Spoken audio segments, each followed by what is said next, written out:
y'all, what up and welcome back. So I was going through my makeup the other day. I'm not really sure why. I'm not sure, but it's probably for some stupid reason. Oh, by the way, the hair is back, yes, because once again, my hair needs to be washed and I can't get a comb through it. And my scalp hurts. But anyway, like I was saying, I was going through my makeup the other day. I'm not really sure why. Probably, like I said, for some silly ass reason. No, I think I was actually just going through it because, like, I was trying to see what I could, like, give away and what I needed to throw out. And I came across, like, a bunch of products that I absolutely hated. Like, legit hated. Well, I want to say most of them I hated, but then there were a few of them that I was just like, meh. So I figured, why not try them out again and see if I still hate them or still feel very meh about them. And while I was doing that, why not do it on camera? Yeah, yeah. So the first thing that I have that I'm very meh about is the chocolate gold palette. This palette, if you guys remember, wasn't actually mine. I didn't purchase this palette. I traded my niece something for this palette. I think I wanted to use it. Okay, so here's the thing. My niece is not really into makeup, not like that. She likes like liquid lipsticks and she likes highlighters, but for whatever reason my sister insisted on buying this palette for her and she didn't know how to use it and she wasn't interested in learning how to use it because she just doesn't care enough. And she wanted something from me. I think it was like a highlighter or something. And I asked her if I could borrow this to play with it. And she was just like, yeah, you could have it. But my niece, whenever she gives me something, I try to give her something back as well because she is she's really kind, like very kind. She's one of those people that if you tell her that you like something that she has, she'll just offer it to you.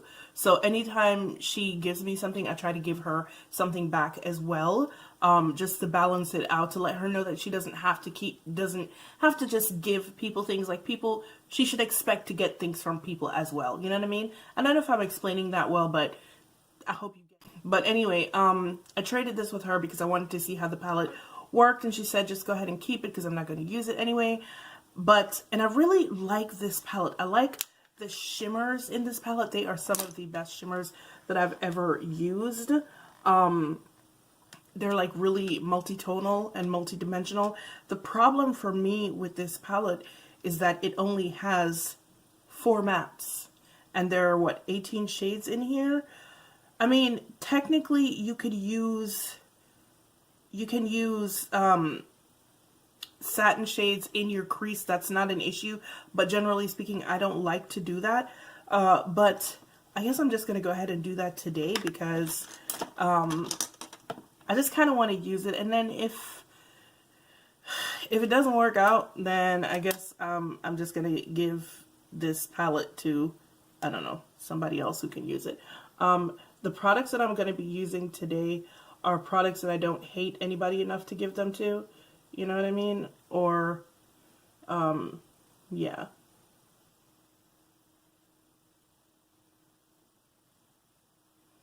I mean, there was nothing like inherently wrong with this palette per se. Just the lack of mattes make it very difficult to use. I don't even know why I'm using the palette to put this on because, yeah, I prefer my little hand mirror. I can get closer.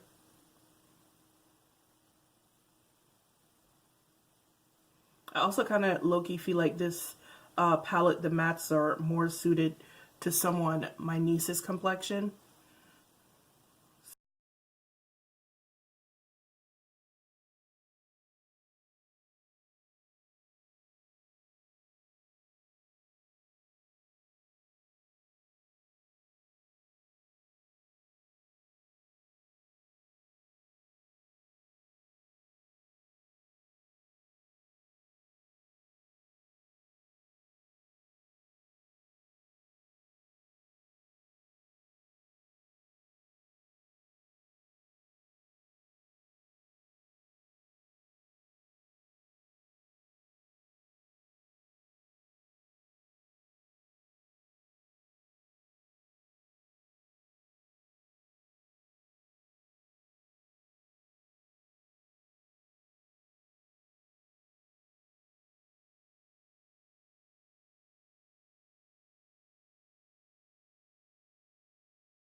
All right, guys, this is the best we got.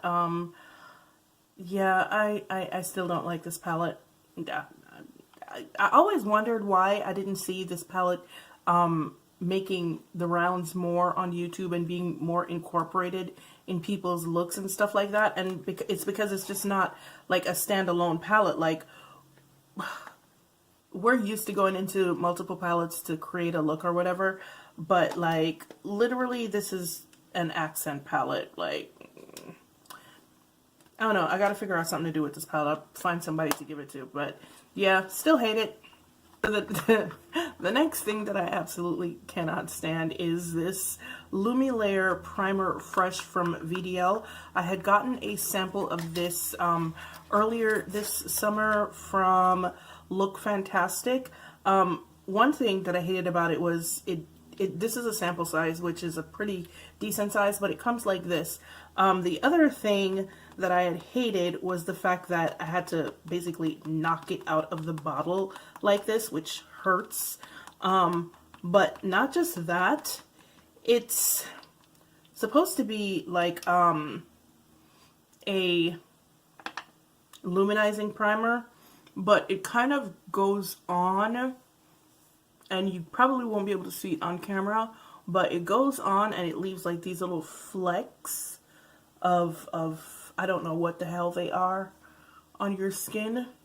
And it has this or it had this kind of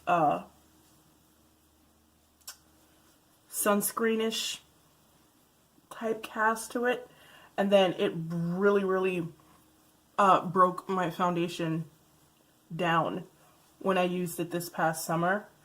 But I'm hoping, do you see my face?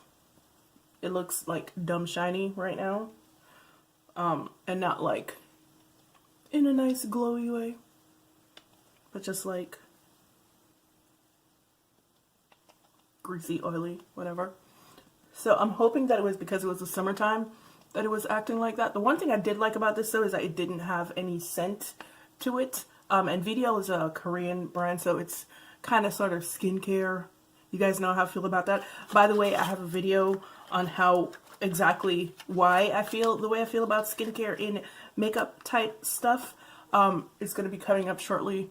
I'm doing some research for it right now so that I can find sources to give to you guys so that you guys can do your own research or read up on stuff. But anyway, so this is what it looks like.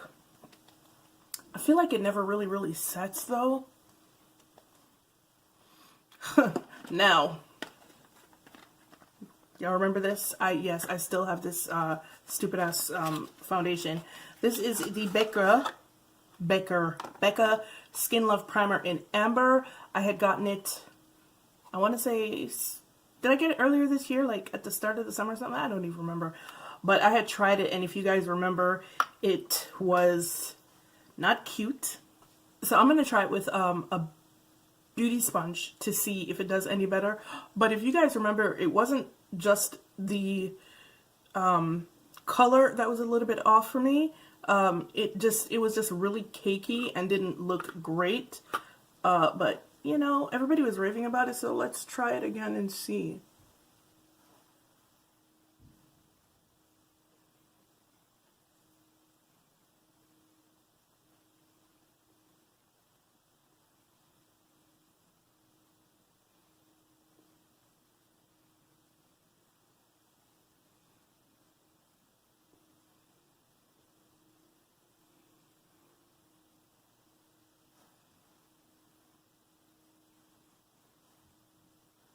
Alright, so far doesn't suck. But remember, last time also, it wasn't until I put the second layer on that it really started to show its ass, so we'll see. Alright guys, so here it is, a full face of a hated foundation, and honestly, it looks a whole hell of a lot better than it did the first time I tried it. I think the primer probably made a difference, and also using a beauty blender, but it is not like super full coverage. Even though I think it was supposed to be. I can't remember. I'm not about to look it up because I don't care. But, yeah, that cracking and stuff and going into pores and stuff that it was doing before, it's not doing. I again, it is still very yellow neutral on me, which is, like I mentioned, one of the reasons why I don't really like Becca foundations either, because they tend to be more on the neutral side, even when they say warm or cool or whatever. And yeah, I'm not about that life, but this is what it looks like, and it doesn't suck, surprisingly. I mean, it's still getting into the fine lines like right here that it did before, but for the most part, it's not bad.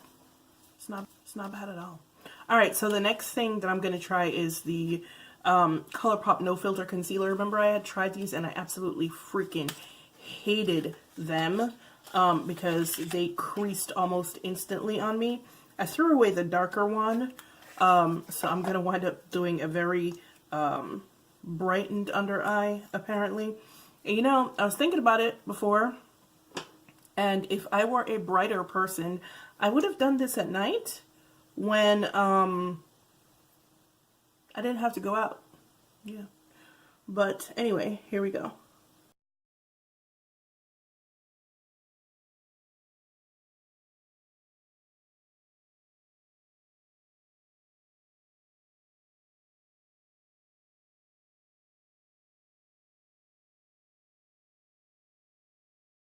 This concealer is still garbage to me. It still looks dry and gross and just kind of nasty, so so since I don't have a bronzer that I hate, because, you know, your girl loves bronzer, I'm just going to go ahead and use my Huda Tantor to contour, and I'm going to use the bronzer that I've been using all month. I'm just going to use it off camera. Alright, so for brows, yo, listen, I'm not like a huge brow person because my brows are already very thick. So generally speaking, the only thing that I like to do to them is I use the dip brow to kind of, you know, carve them out. I don't fill them in because I don't really need to.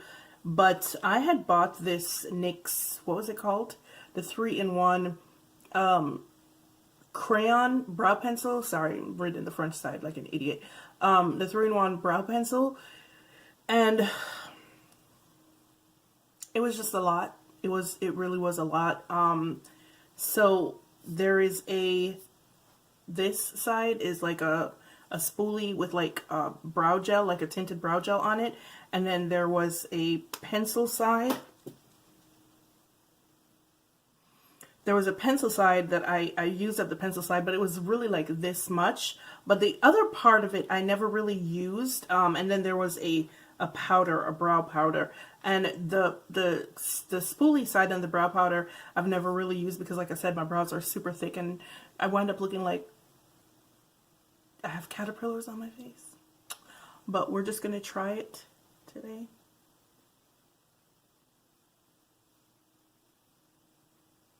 See, it just makes them thicker and it doesn't make them neat. Like, my whole thing is I want my brows to be neat because they're super thick. So they get a little bit unruly, and I don't like to pluck them that often because when you continuously pluck your brows, you wind up, you know, with brows that don't grow back in properly.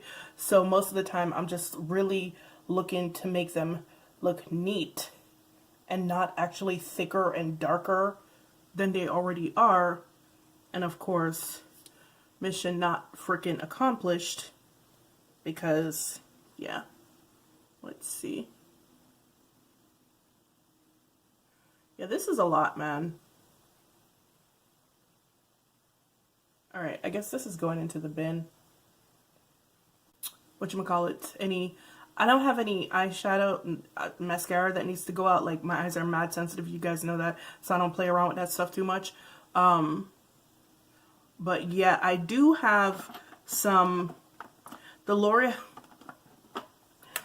Alright, so I had bought these because someone said that they were a dupe for the Becca highlighters, and I've never really, I just never could get these to blend. So, I'm going to go ahead and try to use, no, we ain't using a gold one, that's for damn sure. Yeah, someone said that they were dupes for the Becca highlighters, and I had the Becca highlighters, and I had thought for a minute that they were dupes, but they just don't have the same quality as the Becca ones. But they're very thick, and I found them kind of very hard to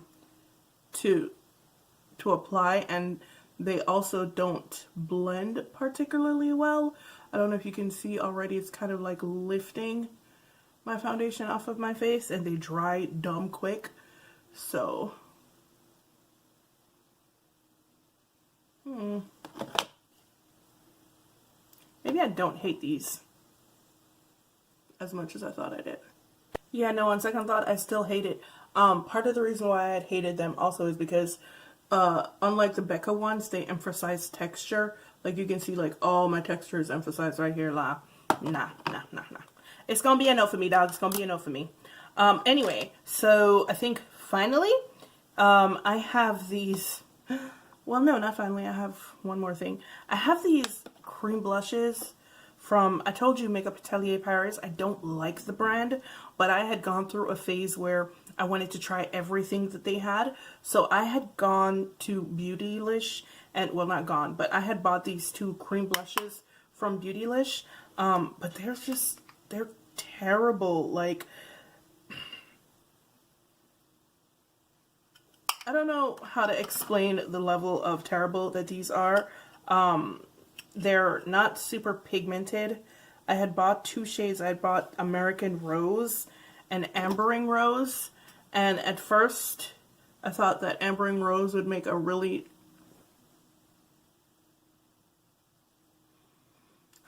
nice natural looking blush. But it just kind of looks like Pepto-Bismol on me. I don't know, and they only last probably, they come on strong. They're like that dude at the club, you know, that drunk dude that won't take no for an answer, comes on real strong. But, like, when your man shows up, he slinks away real quick. That's what these are. Like, they come on strong, and they look really strong for about an hour, and then after that, there's, like, nothing to them. They're just gone. Alright, guys, I can't believe I'm actually going to say this. Can't believe I'm actually going to say this, but this Guerlain Les Voilettes powder, loose powder. Okay, so it's not so much that I hate the powder. This is one of the older ones. I've had this forever. This is one of the older ones, right? It comes in this really, really cute case. The problem is this older one, it doesn't have the sifter that the new ones have. It has this weird ass do-it-yourself sifter that doesn't actually keep the product in there. And I just got tired of, I really just kind of got tired of powder getting everywhere. So I stopped using it, but it's not, technically speaking, a terrible powder. So I guess I don't hate it. I just, like, stopped using it.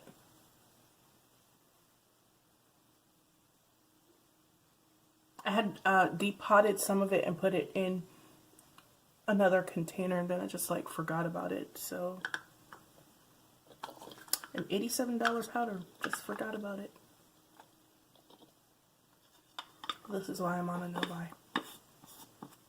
Speaking of which, like, remember how I was telling you guys in the last video that, like, I wasn't in the mood to do anything? I kind of figured out what it was or is. So part of it is because I'm one of those people that needs to be doing 5 million things at a time in order to feel like, you know, my life has any meaning. And I haven't had a contract in probably about 3 months, so I have not been writing, you know, so there's that. And then the other part of it is I put myself on a no-buy simply because I knew that I didn't know how long it was going to take me to get my next contract. And also because, like, I was becoming very overwhelmed buying all this new stuff and really not getting a chance to enjoy any of it. So part of it is because, like, I need to be running on all cylinders or else I just wind up not doing anything at all. Which is fine. Some people are just like that. They're type A personalities, and that's just who we are. The other part of it, I realized that I was getting very depressed because I put myself on a no-buy, which in and of itself is kind of a problem. If buying things, if not buying things constantly makes me depressed, that's an issue. Like, that really isn't a way to exist, you know what I mean? And that's kind of made me even more determined not to actually buy shit. Because I'm just like, that's some kind of psychological imbalance right there that, like, you really need to sit down and figure out why you feel that way before you just start buying shit all willy-nilly again. So yeah, that's what we doing. Alright guys, what do you think? Personally speaking, I still basically hate all this shit, like all of it, pretty much. The only surprise was the foundation. And let me look real quick.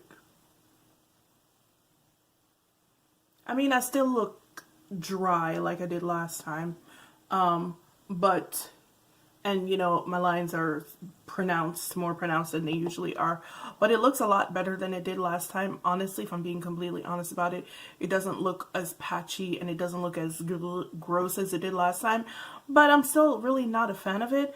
I don't know, there's better foundations out there on the market. The palette, yeah, I gotta find somebody to give that to because it's cool, but I don't want shiny lids all over all the time. You know, the powder is never going to get used again because I just can't deal with having the powder fall everywhere. The concealer, trash. Just, if you like it, good for you, but it's trash to me. But yeah, I feel like everybody needs to do this once in a while just to figure out why you hated a product and see if you still hate it, because sometimes it changes, you know? Like with the foundation, I don't particularly hate it anymore. I don't love it, but I don't really hate it either. But yeah, everything else is pretty much a no. Yeah, it's all getting donated, thrown out, something. I don't know. Alright guys, I hope you enjoyed these last few minutes of me basically roasting myself.